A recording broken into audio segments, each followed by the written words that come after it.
Ser bilíngue pode ser um problema? Naruhodo.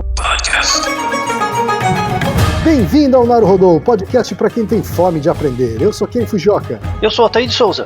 E hoje é dia de quê? Fúteis e úteis. Altair, vamos para os recados da paróquia. Quais são? Número 1, vai no iTunes Store, dê 5 estrelas e faça o seu comentário. Isso aí. Número 2, indique um episódio do Naruhodo para alguém que nunca ouviu o Naruhodo ou mesmo nunca tenha ouvido um podcast. Vamos aumentar o tamanho de nossa podosfera. E número 3, Altair. O número 3 é sobre ajudar a manter o Naruhodo no ar, Altair. Isso aí. E para contribuir, basta usar o aplicativo PicPay e assinar o apoio mensal de R$15. São 2 Coca Zero, querido ouvinte. Uma para o Altair e uma para mim. E como assinante, além da nossa gratidão, você terá 3 coisas. 1, você terá acesso ao grupo secreto no Telegram, ou seja, assinante pode conversar com a gente e com a comunidade de ouvintes assinantes. 2, você terá vantagens especiais.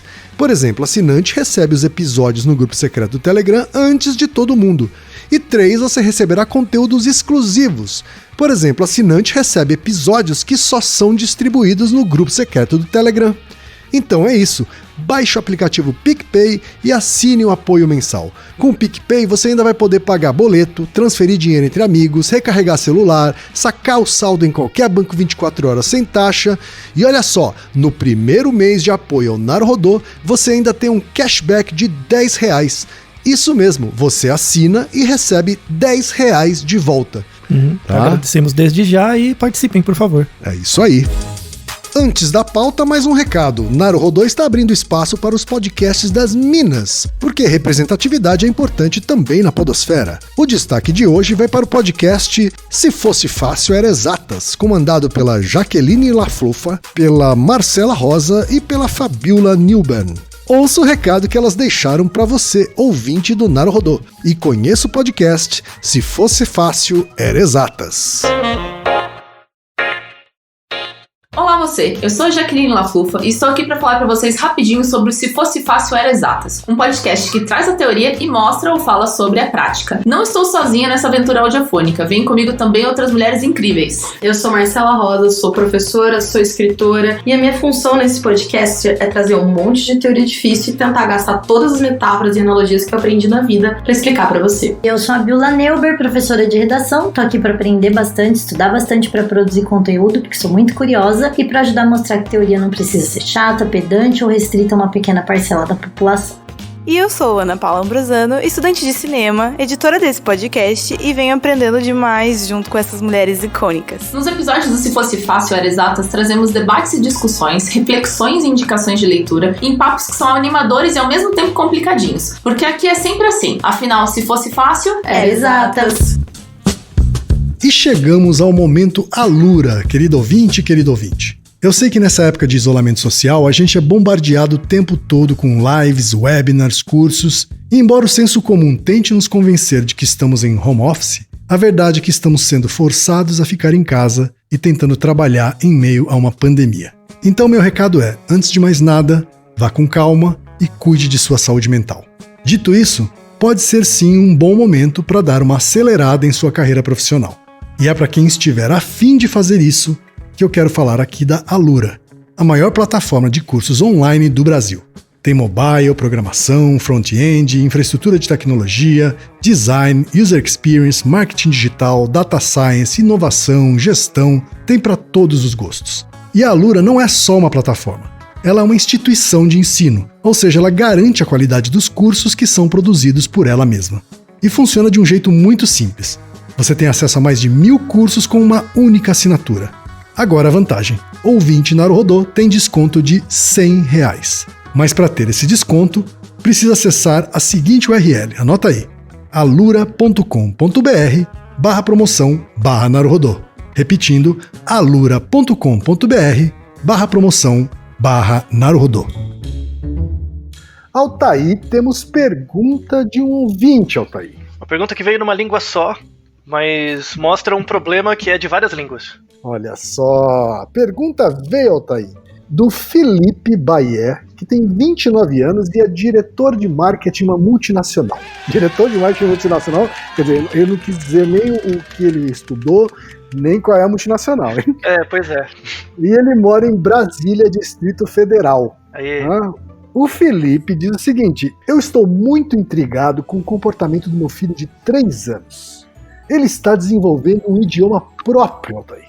Eu e minha esposa falamos inglês e espanhol. E quando o nosso filho de atualmente 3 anos começou a aprender a falar, eu ouvi um podcast de vocês que falava sobre a fala. E como as crianças não conseguiam vocalizar bem, por isso seria interessante associar a sinais. Então eu e ele desenvolvemos uma complexa comunicação por sinais, quando ele tinha mais ou menos 1 ano. Depois disso, ele foi aprendendo a falar e ensinamos a ele várias palavras básicas em francês, cores, animais, números e português. Com 2 anos, ele entrou em uma escola bilíngue e aprendeu a falar inglês também. Ele assiste desenhos em inglês e é muito articulado oralmente.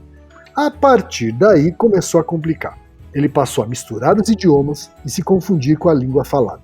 Notamos que ele testava idiomas e palavras diferentes com pessoas diferentes para ver como elas respondiam, e ia modulando de acordo. Às vezes, ele pedia para trocar o idioma do desenho para que falasse com ele, e aí botávamos em português, mas aí ele reclamava. Aí, quando colocávamos em inglês, ele gostava. Acho que o que ele queria dizer era para colocar o idioma nativo e não dublado, mas eu não tenho certeza.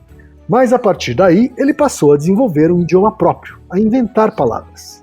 Achávamos até normal, só que ele começou a expandir o vocabulário e repetir as palavras mesmo após um tempo sem usá-las. Depois ele passou a tentar ensinar pra gente e corrigir nossa pronúncia desse idioma. Os avós acham que ele está possuído e precisa ser exorcizado. Enfim, eu sei que ele não está possuído, eu só queria saber a opinião de vocês sobre o assunto e agradeço desde já. Altair, olha só, ele sabe que o garoto não está possuído, pelo menos isso, né, Altair? Pelo menos ele não pegou água benta. Pelo menos isso. Mas ele está enfrentando aqui uma situação que está dificultando a comunicação dele com o filho. Vamos falar sobre isso? Primeiro, vamos desmistificar algumas coisas, tá? Da onde saiu essa ideia de que pessoas que falam uma língua estranha estão possuídas pelo demônio? Isso vem de uma herança cristã, católica principalmente, que vem bem da Idade Média, que era bem relacionado com uma ideia de exorcizar bruxas, por exemplo. Então, quando bruxas estavam assombradas por uma entidade demônio ou algo assim, a bruxa, no caso, começava a falar em línguas pagãs ou entoar línguas que ninguém entendia. Era bem essa ideia de você exorcizar, tirar o demônio da pessoa, ou entender a língua que a pessoa fala, porque aí você consegue tirar o demônio dela. Não faz nenhum sentido, isso é uma asneira, tá? Primeiro lugar. Eu tô chocado da gente ter que falar que isso é uma asneira, tá? Antes de mais nada. Mas a gente tá vivendo tempos bem estranhos, viu, Thaí? A gente tá tendo que repetir o óbvio, assim, de uma maneira... A gente tá tendo que lembrar as pessoas que a Terra não é plana. Então... Sim, é que coisas bizarras podem ser descritas de vários jeitos. O fato de você associar línguas que você não entende com possessão demoníaca tem um histórico ligado a um ideal católico. É contra o paganismo, né, que é o entendimento dessas línguas estranhas que não são com um ideal cristão e tal. Isso é uma das razões pelas quais eu acho, lendo esse e-mail e pensando no meu passado, que eu larguei a clínica. Assim, eu parei de atender, porque eu tinha muita raiva de pai e mãe, eu acho. Porque eu brigava muito com pai, mãe, avô, avó, assim, muito. Eu tenho amigos veterinários que também adoram bichos, mas odeiam os donos. Assim, eu tenho muito respeito e consideração pela psicologia clínica, é uma área muito sólida, interessante, importante. A despeito da má formação do psicólogo em si, a área clínica é genial. Tanto é que tem um monte de gente que se interessa por isso e muita gente picareta, né, que se interessa por isso. Mas você acha que você largou porque é uma coisa que você acaba não fazendo tão bem quanto você gostaria? Isso? Como eu já falei com você várias vezes, né, a única coisa que eu sei fazer direito é estudar, né? Mas eu tive um histórico clínico, assim, eu atendi razoavelmente por alguns anos, aprendi muito com a clínica, me tornei muito sensível a ela, mas essas coisas dessas explicações estapafúrdias de pai, mãe, doido, eu não consigo. Isso reflete um pouco o jeito como a gente funciona, as pessoas funcionam. Porque como a nossa educação sempre foi voltada para o trabalho, as pessoas aprendem coisas, porque isso vai me tornar um melhor profissional, eu vou usar isso na minha vida, de um jeito bem utilitário. E essa é uma situação em que demanda, assim, qual que seria a melhor abordagem para uma situação dessa? Porque não é problema, né? Essa criança é normal. Uma criança que começa a misturar, criar uma linguagem própria, não é pra você achar que ela foi possuída pelo demônio, é pra você ficar feliz. E nesse caso aqui, o pai não acha isso. Quem então, acha a avó. Sim, sim. O pai não acha, tá? Mas ele acha estranho. E se você entende um mínimo de comportamento e desenvolvimento infantil, você vê que é algo totalmente normal e esperado. E o objetivo do episódio é esse, é mostrar isso. Como que se dá a aquisição da linguagem em crianças pequenas. E mostrar supostas diferenças entre crianças que aprendem 2 línguas em relação a crianças que aprendem uma. E eu vou reforçar a questão do suposto, porque as evidências são bem fracas nesse sentido. Como eu tô vendo um serzinho que está se desenvolvendo, e eu não sei muito bem como ele funciona, né, porque eu não estudei as causas materiais e formais do desenvolvimento, porque eu estudei biologia e psicologia para usar para alguma coisa e não para saber, é muito mais fácil eu colocar que a causa dessa estranheza é algo externo, então é uma entidade externa, que eu não sei o que é, mas que me controla, e se me controla, controla a criança. Tudo que acontece de esquisito e eu não sei o que é, eu atribuo a algo externo. Isso é um mecanismo psicológico muito comum, assim, isso tá dando errado por causa dos stakeholders, isso tá dando errado por causa do mercado, isso tá dando errado por causa do demônio, tá no mesmo nível de explicação, são coisas que eu não sei o que é, e eu coloco isso como uma causa pro problema, e isso é muito comum, porque é muito mais difícil você sentar e começar a olhar, tipo, eu não sei o que tá acontecendo, por que será? E aí criar uma metodologia, por exemplo, baseado nas 4 causas aristotélicas, para tentar resolver esse problema e entender que é algo comum e normal. Do mesmo jeito que crianças pequenas brincam com objetos, as crianças brincam com palavras que são representações mentais. E quanto mais acesso a palavras, mais brincadeiras você cria. Então, primeira coisa, esse esclarecimento é muito importante. É muito fácil a gente colocar a causa das coisas que a gente não entende em coisas distantes da gente, que em geral são coisas que a gente não tem o controle, mas dá um suposto saber pra gente. Eu sei que quem causou isso é o demônio. Quando, na verdade, eu devia assumir que eu não sei nada de psicologia e eu podia simplesmente sentar e começar a estudar. O nosso ouvinte, pelo menos, mandou a pergunta. Então já mostra que, como resposta, ele vai ter um modelo testável de como avaliar o filho dele ou qualquer outra criança para ver o desenvolvimento normal das funções linguísticas, né, das funções verbais. Então, feita essa apresentação, eu não sei se você já ouviu, Ken, falar assim que pessoas bilíngues são mais inteligentes. Já ouviu falar disso? Eu acho que já ouvi gente achar isso, assim. Eu nunca achei isso, mas eu já ouvi gente achar isso. É porque você teve potencial para ser totalmente bilíngue, né? Pelo menos um dos seus pais era fluente em japonês e você podia ter aprendido as 2 línguas juntas. Tanto que durante uma fase da sua vida você foi exposto aos 2, né? Sim. Você acha que isso trouxe alguma vantagem para você? Eu acho que sim. Em que sentido?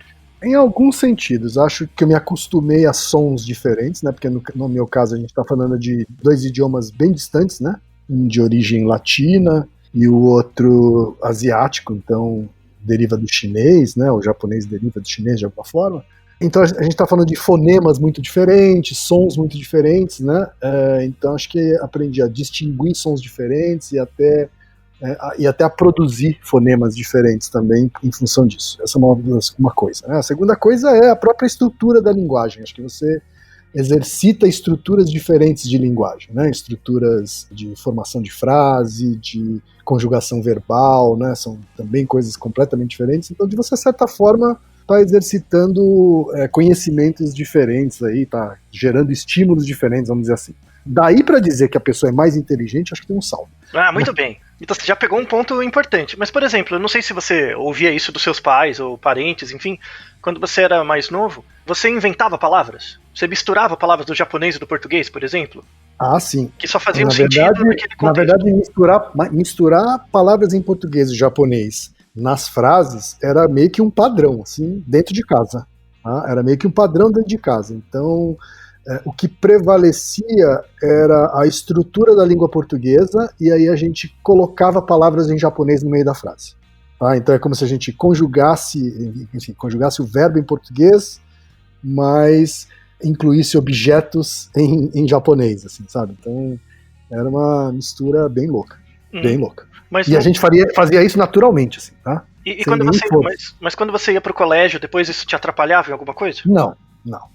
Era, automaticamente eu mudava eu setava o idioma como o idioma português. Assim. Então, a ideia é explicar exatamente essa sua experiência. Como que isso se dá, né? Porque você fez uma descrição de como foi a sua experiência, mas isso não é a explicação, né? A ideia, assim, primeiro, você teve uma criação, pelo menos nos primeiros anos, você fez Nihongaku, escolinha de japonês, essas coisas? Eu fiz.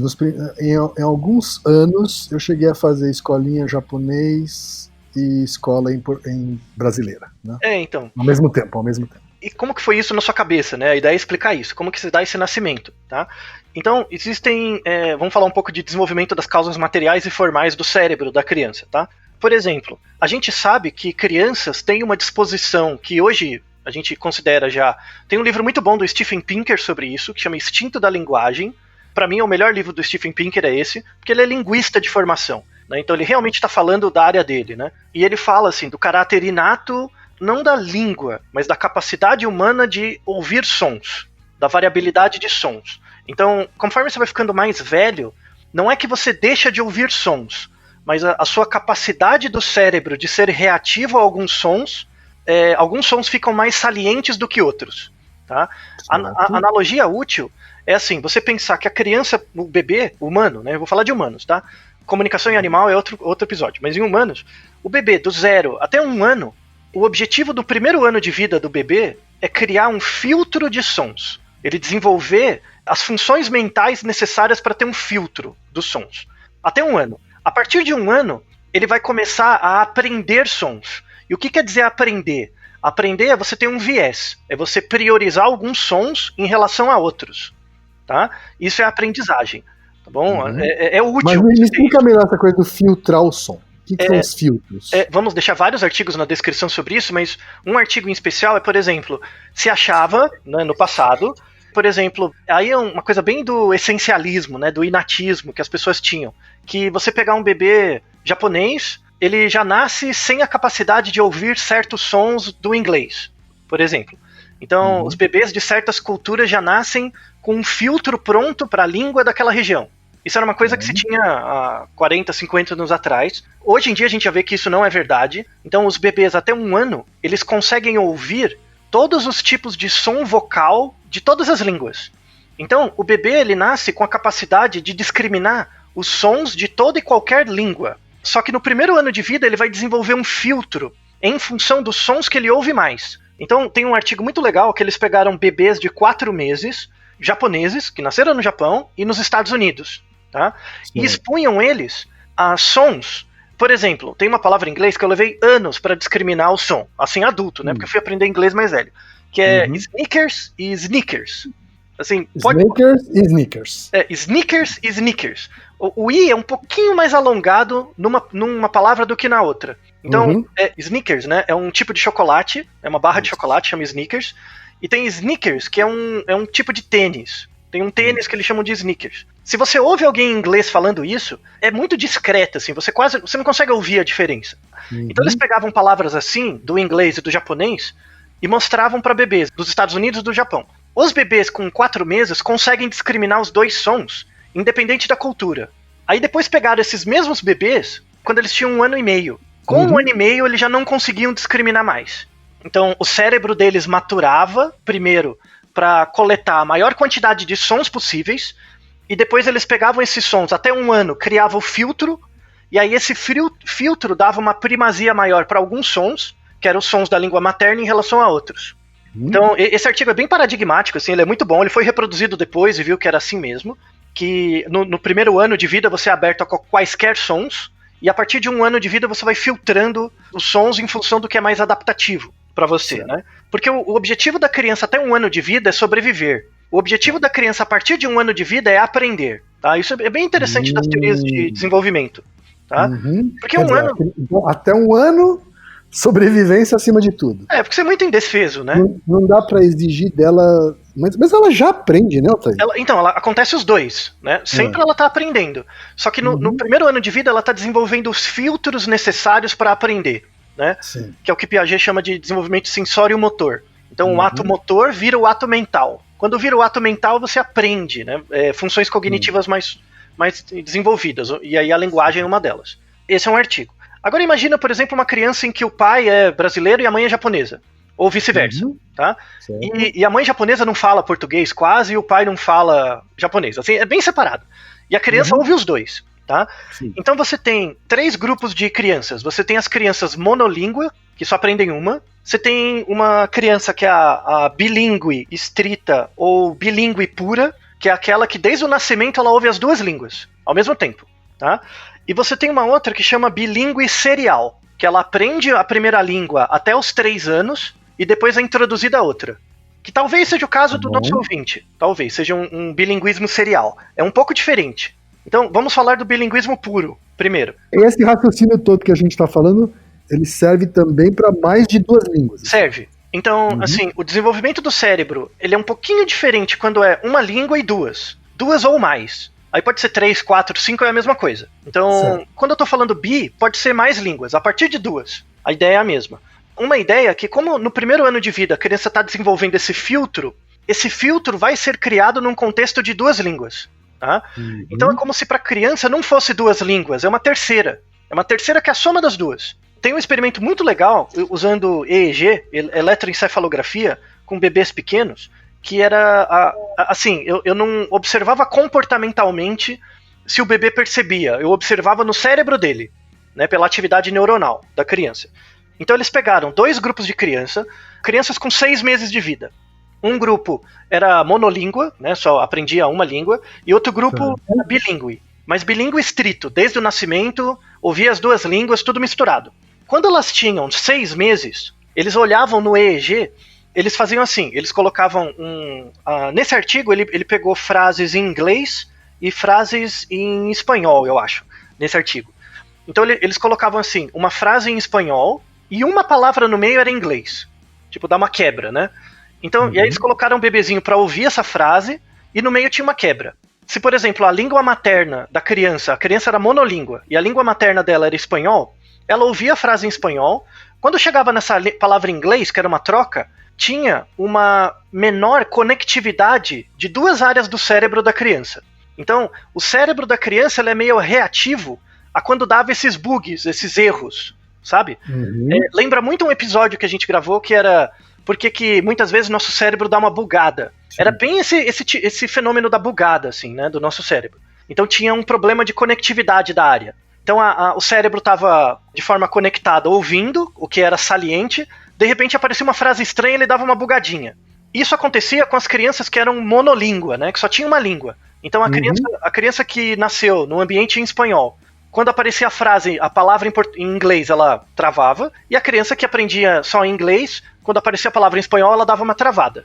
Quando a criança era bilíngue, ela tinha acesso às 2 línguas ao mesmo tempo, ela não dava essa travada. Mesmo quando aparecia uma palavra em inglês no meio de uma em espanhol, para ela, o cérebro dela não tinha esse problema de conectividade. Então, para ela, não parecia um conflito. Ela já estava acostumada a ouvir as 2. Aí eles pegaram essas crianças, seguiram até 1 ano, né, até um pouquinho mais de 1 ano, e fizeram a mesma coisa, o mesmo teste depois com mais de 1 ano. E aí eles viram que com 1 ano, então, só recapitulando, a criança com menos de 1 ano, a criança bilíngue não tem ativação neuronal em função da alteração de língua, e a criança monolíngua tem, no cérebro. Quando ela passa de 1 ano, a criança monolíngua, ela tem uma alteração no cérebro quando ela tá vendo uma frase na língua nativa dela, e aí aparece uma palavra diferente. Uma palavra nova, você diz assim, uma palavra que é nova. De uma língua diferente. Então, de uma língua diferente. Eu tô ouvindo uma frase em espanhol e aparece uma palavra em inglês, tá? Isso gera alteração para mim. Então, isso é importante, esse achado. Eu estou ouvindo uma frase na minha língua materna e aparece uma palavra numa língua diferente, tem uma atividade neuronal, tá? Na criança monolíngua, tá bom? Tá. Quando eu fazia o contrário, era uma frase numa língua que não era a minha e aparecia uma palavra na minha língua nativa.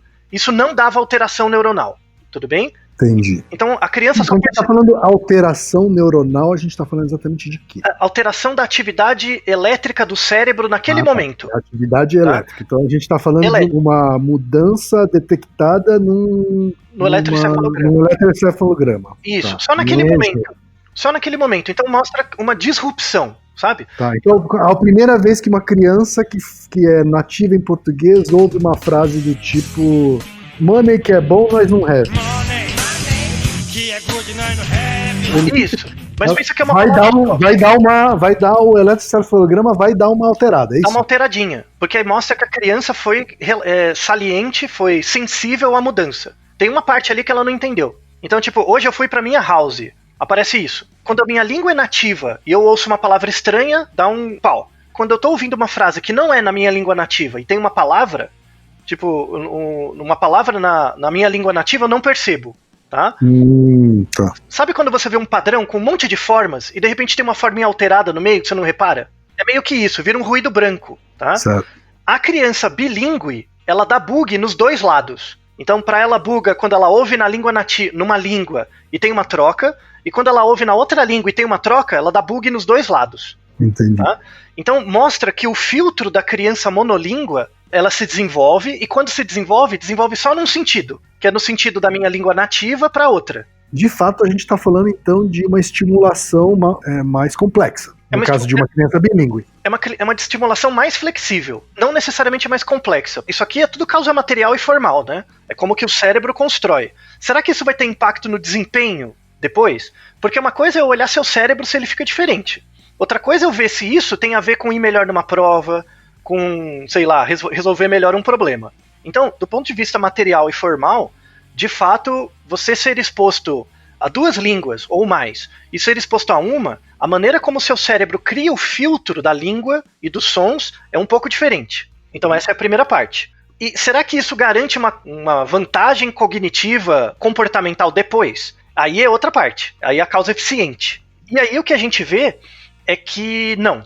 Com isso a gente conclui a causa material e formal do desenvolvimento da linguagem, e a gente mostra que crianças que aprendem uma língua, né, exposta a uma língua, tem o desenvolvimento do filtro dos sons diferente de crianças que são expostas a mais de 2 línguas. Perfeito. Isso são as causas materiais. Será que isso configura uma vantagem comportamental posterior, mais complexa? Certo. Aí é causa eficiente, que a gente vai ver. Vamos conferir, então.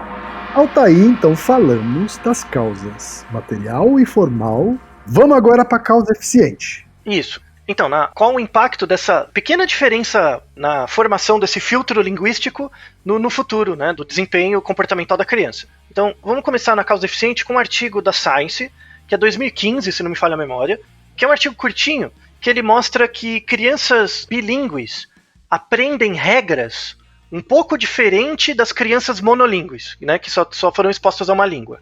Então tem lá 2 grupos de crianças, as com uma língua e 2 línguas, né, que foram expostas desde o nascimento a 2 línguas. Então não é o bilinguismo serial, é o bilinguismo puro. E aí a criança aprendia regras. A regra é a seguinte: a criança tinha em torno de 1 ano e meio. Ela estava com fone de ouvido ouvindo alguns sons, e quando ela ouvia um certo som específico, ela tinha que olhar para uma parte da tela do computador que ia aparecer um brinquedinho. E no final ela ganhava o brinquedinho. Tá? Era alguma coisa assim. Ela tinha que só olhar, esse é o experimento. O experimento era esse, ela só tinha que olhar. E aí, na fase de treino, ela ouvia exatamente o som que levava ao brinquedo. Aí ela era exposta, ela ouvia vários sons, e no meio aparecia o som que ela tinha que ouvir. Quando ela ouvia aquele som, se ela olhasse para o lado da tela correto, aparecia um brinquedinho. E aí ela ganhava o brinquedinho no final. Tudo bem, até aí. Só que aí faziam isso com crianças bilíngues e crianças com uma língua só. E o desempenho era parecido. Aí, sem avisar a criança, eles começaram a generalizar o som que dava o brinquedo. Você ouvia na fase de treino um som tipo papá, e quando na fase de teste tocava um som lá, que era um pouco diferente, mas ele era diferente dos outros sons. Então eu queria saber se crianças generalizavam a regra, entendeu? Então, se aparecia um som diferente dos outros, independente de qual seja, você olhava para a tela. Certo. As crianças bilíngues, elas generalizavam mais rápido.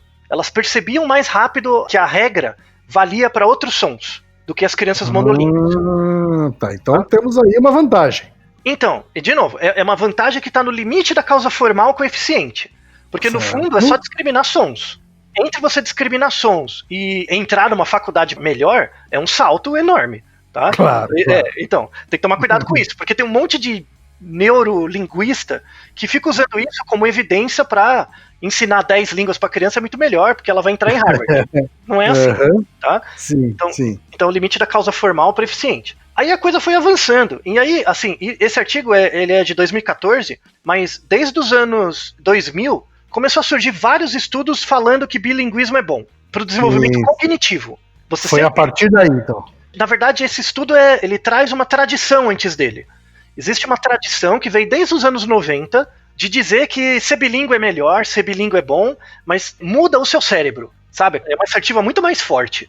Você dizer que o seu cérebro fica diferente porque você está aprendendo mais línguas, tá? Eu vou fazer aqui um parênteses, Altair, Claro. que acho que tem a ver com o tema. Existe um senso comum que diz que quando a pessoa é criança, ela tem o cérebro mais maleável para aprender mais línguas. E que, portanto, em geral, crianças têm mais facilidade de aprender novos idiomas do que um adulto. O quanto isso é verdade, do ponto de vista material e formal? Assim, você tem que pensar que a língua é composta de várias partes, né? Tem a sintaxe, tem a estrutura da língua, tem a prosódia, que é a maneira como a sua garganta funciona frente à reação do cérebro. Então, algumas competências você desenvolve de forma mais maleável quando você é mais jovem do que outras. Então, por exemplo, habilidade verbal, escrita, sintaxe, isso não, tá? Então, assim, aprender a escrever, aprender a ler, aprender a falar a língua, quanto mais tempo de experiência, melhor. Então, se você aprendeu inglês com 20 anos, sei lá, pelo menos a parte gramatical, de escrita, se você se dedicar, quanto mais tempo você dedicar, melhor você fica. A única coisa que tem um efeito de período crítico é a prosódia, é a vocalização, que a gente chama de sotaque. Bom, então, a partir de uma certa idade, você vai ficar com sotaque residual mesmo, e tudo bem, tá? Porque aí depende mais da relação entre o cérebro e a garganta, tal, né? Aí isso tem uma maior maleabilidade. Agora, a estrutura sintática, isso aí independe. Independe. Então é uma falácia isso, dizer que a criança aprende língua mais fácil do que adulto. Ela aprende língua mais fácil porque ela tem a disposição e a motivação para aprender, porque ela é menor, e porque ela tem mais tempo. Ou seja, é menos sobre causas materiais e formais e mais sobre essa disponibilidade. Que é a causa eficiente, que é o contexto. Perfeito. Né? Tá ok. Voltemos. Agora, sotaque não. Tá? O sotaque aí já é uma outra coisa bem mais material. Tá? Sim. Continuando um pouco mais, né? Tem um artigo muito legal que a gente deixou na descrição, que é esse artigo de metaciência, que ele avalia como a ciência é feita. É um artigo publicado em 2014, em que é muito interessante. Eles pegaram todos os congressos de psicologia desde 1999 até 2013. Quando você vai num congresso, em geral tem um caderninho do congresso com os resumos das apresentações. Eles pegaram todos esses resumos de todos os congressos de psicologia, acho que em boa parte da Europa e nos Estados Unidos, de 1999 a 2013, e pegaram todos os trabalhos que falavam da comparação entre bilíngues e não bilíngues. Tá? Todos os trabalhos. E aí eles verificaram, e aí todos esses trabalhos que foram analisados, eles verificavam efeitos na cognição do fato de você ser bilíngue ou não. Será que ser bilíngue gerava melhor função cognitiva, melhor memória operacional, maior QI, coisas do tipo? E aí, quando eles pegavam os resumos de congresso, que eram trabalhos que ainda não foram publicados, estava só no congresso, eles viram que 50% dos trabalhos apresentavam evidências de que ser bilíngue era bom, gerava um resultado positivo, estatisticamente. E os outros 50% mostrava que não fazia diferença. Tá? Metade é metade, tá bom? Aí depois eles pegaram todos esses trabalhos e viram quantos deles conseguiram ser publicados nas revistas. Que era passar pela revisão por par e ser publicado. Quando eles viram, então era 50-50, né, antes. Quando eles observaram a publicação, 70% dos artigos que disseram que ser bilíngue é bom foram publicados, versus 30% dos que disseram que não era. Né? Ou seja, isso chama viés de publicação. Né? Sim, e aí eles... eu ia usar exatamente a palavra viés. Então, e aí eles avaliaram a qualidade dos artigos, né, para ver tamanho de amostra, cálculo da qualidade, do poder do teste e tal, e eles viram que os artigos eram iguais, assim. Então, o artigo era recusado com uma maior probabilidade só porque ele dava, entre aspas, um resultado negativo, que ia contra o senso comum, que era achar que pessoas bilíngues iam melhor. Então, você vê um efeito do marketing, né, de uma mensagem do agenda setting, que afeta por trás, assim, o revisor do artigo, né? Veja que interessante. Então, existem algumas evidências, vamos deixar num artigo uma revisão sobre isso também, que mostra que ser bilíngue tem alguma vantagem, mas é muito pequena essa vantagem, tá? Tem um artigo muito legal que mostra, assim, que crianças que têm uma origem, né, com 2 línguas ou mais, crianças bilíngues têm uma melhor função executiva, tá? O que é função executiva? É a capacidade do seu cérebro de controlar alguns processos básicos, que seria atenção, resolução de problemas e autocontrole. Quando eu pego atenção, capacidade de resolver problemas e autocontrole, e agrupo isso chama funções executivas. As crianças bilíngues iam um pouco melhor em funções executivas. Aí você compara o benefício de ser bilíngue na função executiva com o benefício de jogar videogame na função executiva. Era a mesma coisa. O benefício de tocar um instrumento em relação à função executiva era a mesma coisa. Ou seja, você jogar videogame, ter contato com uma nova língua ou aprender música era meio que a mesma coisa. Pro seu cérebro é a mesma coisa, tá? Certo. Esse artigo era bem legal porque ele mostra que o efeito material de uma nova língua não é real, ele é muito pequeno, ele é muito similar a qualquer outro tipo de estimulação, né? Sim. Qual é o grande benefício de aprender uma nova língua? É aprender uma nova língua. É a questão eficiente, cultural.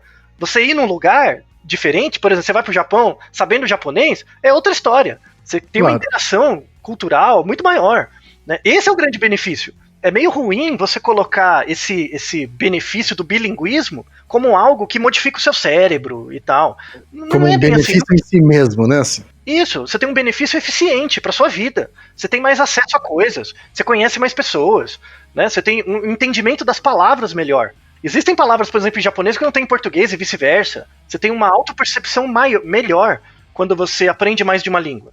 E isso é um benefício eficiente que já é bom em si. Não estou dizendo para as pessoas não estudarem outra língua, muito pelo contrário, estude 2, 3. É muito útil. Não é para você se sentir mal, quando eu era criança eu devia ser exposto. Não. Se hoje você não aprende, é porque ou você não tem tempo, ou não tem vontade o suficiente, ou tem preguiça. Se você desenvolver sua capacidade de leitura e escrita, nossa, já tem um ganho, um incremento cultural imenso, né? Ou seja, é uma desculpa esfarrapada, então, culpar a idade, culpar a capacidade do cérebro. Nesse sentido eu não falaria de desculpa, eu falaria que tem outras prioridades, sabe? Mas é que tem gente que usa isso como desculpa, né, Otávio? A gente sabe disso. Sim, sim. A dificuldade mesmo, né? Mesmo para uma criança pequena é difícil aprender outra língua, tá? Sim. Aí, entrando no caso da criancinha que foi alvo da pergunta do nosso ouvinte, por que ela desenvolveu uma língua intermediária? Porque ela tem vários signos de línguas diferentes. E aí ela quer brincar com isso, então ela monta palavras intermediárias, às vezes ela lembra a palavra de uma língua, mas não lembra da outra. É muito comum. Tem um quê de lúdico ela criar palavras novas a partir de um estímulo que ela assimilou. Isso, total. Então as crianças falam, né, e se comunicam não para que você entenda elas. As pessoas tratam criança como se fosse cachorro. Por que será, né? No sentido de... e alguns cachorros como se fossem crianças também. No sentido de que o organismo tem que fazer aquilo que você espera, sabe? Uhum. Não é assim, entendeu? Tipo, a criança não tá nem aí, ela vai agir do jeito que pra ela faz sentido. Ela tá testando o mundo. E é importante isso. Eu vi isso em clínica já. Tem muito caso de pai e mãe que acha que o filho tá se desenvolvendo mal, não tá indo bem na escola e tal, quando é muito pequeno. Porque, na verdade, por exemplo, imagina que um dos pais fala português e o outro japonês. E a criança está desenvolvendo essa língua quando 2, 3 anos. Meio misturada, assim, né? Só que às vezes, por exemplo, imagina que o pai fala só um pouquinho de japonês. Ele não está entendendo a criança porque a criança já sabe mais japonês que ele. Né? Uhum. Então ele fala que a criança ou é possuída pelo demônio, porque ela não atende à expectativa dele. A culpa é sua, que não sabe japonês o suficiente. Que a criança já tá te dando um baile. É isso, a ideia é essa, deixa ela desenrolar, ela vai passar você rapidinho, sabe? É normal isso. E aí, para começar a fechar, né, tem essa coisa da causa eficiente, né, do impacto da linguagem. Assim, a gente já vê que você saber 2 línguas ou saber uma, do ponto de vista material e formal, não faz muita diferença. Ele só muda o padrão que o seu cérebro funciona, esse filtro de sons, tá? O seu filtro de sons fica um pouquinho maior. Você se torna reativo a mais sons. É uma vantagem local, mas você não sabe a extensão dessa vantagem mais pra frente. Tanto é que tem um outro artigo que mostra isso, né? Que apesar das crianças bilíngues, terem uma pequena vantagem na discriminação de sons, quando elas se tornam mais velhas, aos 6 anos, você faz o teste de novo, ela também discrimina mais sons, mas se você covaria os resultados para renda, a diferença some, tudo bem? Como assim? Então, por exemplo, eu tenho crianças que falam uma língua e crianças que falam 2, né? Certo. E aí eu vejo que as que falam 2 discriminam um pouquinho mais de sons, né? Certo. Por conta da experiência. Aí isso com 1 ano. Aí depois eu acompanho até os 6. Quando chega a 6 anos, as bilíngues continuam discriminando um pouquinho mais. Certo. Aí eu controlo os resultados para renda. Tá? Ok. Eu retiro o efeito da renda. O que acontece? A diferença entre a bilíngue e a não bilíngue some. Por quê? Ou seja, a gente está falando muito mais que a renda acaba influenciando muito mais do que o bilinguismo. Isso, o acesso. Porque, por exemplo, Claro, se eu sou uma criança que cresceu num ambiente que só tem uma língua, mas eu tenho uma renda maior, eu vou ter acesso a outras informações que propiciam uma flexibilidade da minha língua que vai suplantar o efeito do bilinguismo se eu sou pobre. Certo. Entendeu? Isso acontece muito nos Estados Unidos. Que você tem, por exemplo, chineses, né? Famílias chinesas mais pobres, a criança tem mais dificuldade de flexibilizar os sons do inglês. Né? Então, a renda tem um peso muito maior do que ser bilíngue, por exemplo. Mas tem um efeito bem interessante na crença, que é a evidência final que a gente traz aqui. Esse artigo é sensacional, vamos deixar na descrição, é um artigo muito bom, que eles avaliam as crenças infantis. E tem um tipo de crença que é muito comum em adulto também, que é a crença essencialista. A crença essencialista é o seguinte: o quanto você acredita que um certo comportamento é inato. Se você acreditar que um certo comportamento é muito inato, tem uma carga inata muito grande, você é essencialista, tá? Tem uma essência que você nasce com ela, tá bom? É um experimento muito, muito bem bolado, assim.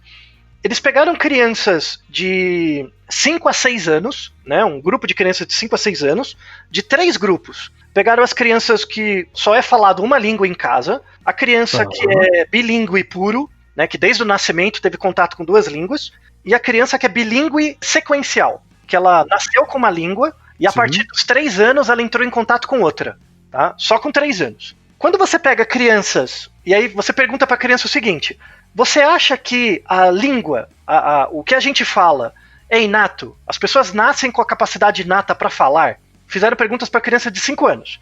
Você acha que os animais, tipo, o jeito que um cachorro late, o jeito que uma galinha pia, um passarinho, isso é inato? Então a linguagem natural dos bebês, então eles perguntaram se a linguagem era inata, se a vocalização animal era inata, se a linguagem dos bebês, o gugu dadá, era inato, e se traços físicos do seu rosto, né, eram também inatos. As crianças que tinham uma base com uma língua só, uma maior porcentagem delas dizia que era quase tudo inato. Você nasce com a capacidade de fazer gugu dadá, os animais eles já nascem com uma capacidade inata de fazer o barulho deles, e os seus atributos físicos são inatos. Crianças com uma língua só. Aí eles perguntaram para crianças que eram bilíngues, mas o bilíngue puro, só para dar uma questão de prevalência, cerca de 90% das crianças que tinham uma língua só achavam que todos esses comportamentos eram inatos, assim, eminentemente. Quando você pega bilíngues simultâneos, o bilíngue puro, cerca de 70% das crianças achavam isso, que não tinha componente cultural na linguagem natural dos bebês, na vocalização animal e traços físicos humanos. Quando você pega o bilíngue sequencial, que é aquele que vive 3 anos falando uma língua e depois é introduzido outra língua, somente 30% das crianças acham que esses atributos são inatos. Olha só. Muito interessante, porque a partir dos 3 anos, você já tem uma certa autorreflexão do seu aprendizado. Como você tem uma autorreflexão do seu aprendizado, você começa a perceber que você está aprendendo uma outra língua e modifica o padrão da primeira. E aí você começa a dar mais peso para o padrão cultural, para a aprendizagem cultural. Isso em crianças a partir de 5 anos. Veja que interessante. Então, você mostrar uma certa experiência de vida e depois começar a mostrar outra, que é uma outra língua, e a criança perceber que essa segunda experiência está afetando a primeira e o jeito que ela se vê, ela começa a dar mais peso para questões culturais. Não, tudo bem, tem uma parte inata, mas também tem a cultura. Eu estou aprendendo porque é o ambiente que está me reforçando.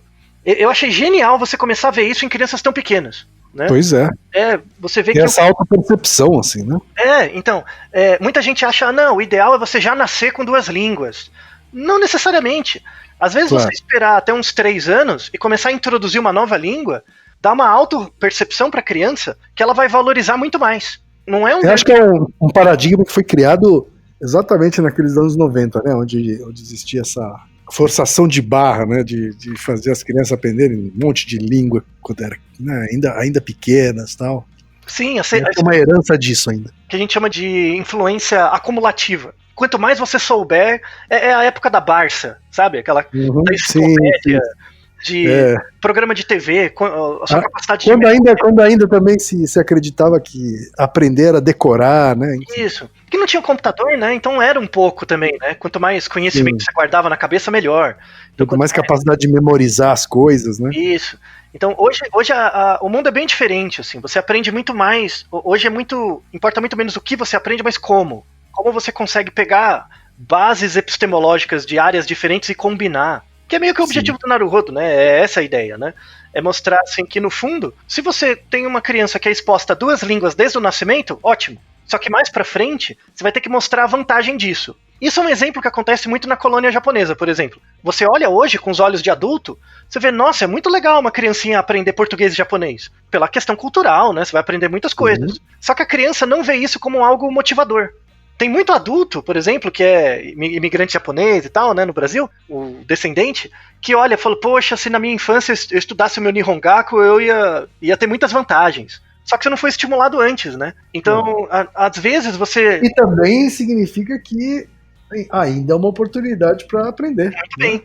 Muito bem, exatamente. Porque depois de adulto, exatamente, é depois de adulto que você começa a valorizar a ampliação cultural que um novo idioma traz. Isso, muito bem. E aí você mete o louco também, né? Você fala errado, dane-se, dá risada, vai aprender. Exato. Porque é menos sobre o idioma em si, né? E sim mais sobre as possibilidades que aquele novo idioma traz. Perfeitamente. Que é o efeito real de saber mais de uma língua. Esse é o grande, único efeito e principal. Você não precisa de outra desculpa para não aprender outra língua. É um ganho em si. Você vai aprender, é muito bom. Para que você precisa de mais vantagem? Já tem uma grande vantagem. Então, invista nisso. É difícil, mesmo sendo mais velho, dá mais trabalho, porque você precisa dedicar mais tempo, em geral você não tem, mas você com certeza vai colher frutos. Então, uma das coisas que você, com certeza, no mundo complexo que a gente vive, com certeza é uma vantagem, é aprender outra língua. Se você conseguir aprender o suficiente para se comunicar, você vai ter uma vantagem direta, né? Porque o seu mundo vai ficar maior, tá? Sem dúvida. Então, tem um amigo meu, Altair, tem um amigo meu que ele fala mal uns 20 idiomas. Porra, tá ótimo. E pra ele isso é muito mais importante do que falar bem 3. Não, nem o primeiro que seja 2, né? Esses 20 que ele fala mal foram suficientes para ele ampliar a rede de pessoas e conhecer parte de culturas diferentes, né? A partir desse conhecimento, ainda que superficial, de vários idiomas. E o mundo fica muito maior dentro de você, porque você vai conseguir ter vários termos, né, vários significantes para explicar suas próprias condições internas, sabe? Então a vantagem de saber várias línguas, não importa se ela muda o seu cérebro, porque ela não muda. O que ela muda é a sua percepção estética de você mesmo, sabe? Sim. Você saber que você tem várias palavras que você pode usar para tentar se entender, esse é o maior ganho de saber várias línguas. E é isso que tem que ser ensinado para a criança. Os diferentes sentidos dos usos das palavras para ela entender o comportamento dela mesma. Por isso que essa criancinha de 3 anos, que inventa novas línguas, ela tá fazendo o melhor que ela pode com a língua, tá super certo, sabe? Sim. E isso tá sendo tolhido nela, porque tem o certo, tem o errado, tem a conjugação, tem o particípio passado, sei lá, tem o verbo transitivo. Ou seja, o Felipe tem mais é que dar asas aí a esse comportamento do filho dele, né? Não, eu faria mais. Eu investiria ele de demônio e mandaria ele assombrar os avós. Mesmo assim, sabe? Tipo, como chama o chamado, sabe? Ir lá com a cara branca e dar o, sei lá o quê, um susto. Eu faria isso, pegadinha mesmo, pra mostrar que isso é totalmente anacrônico. Tipo, a Inquisição já acabou, sabe? Para, né? E esse é o método científico. A aplicação do método científico é você olhar um problema e falar, eu não entendo que isso funciona. Sentar a bunda e estudar, igual eu fiz, né? E agora a gente traz muitas referências para quem quiser acompanhar e seguir o meu caminho a partir daqui. É isso daí. Vamos aprender novas línguas, então. Gambaré. E Naruhodo, ilustríssimo ouvinte. E você já sabe, aqui no Naruhodo, quem faz a pauta é você. Você tem alguma pergunta pra gente ou quer comentar algum episódio? Escreva pra nós. podcast@naruhodo.com.br. Repetindo? podcast@naruhodo.com.br. E lembre-se, mande nome completo, idade, profissão e a cidade de onde você está falando. É isso aí. Naruhodo.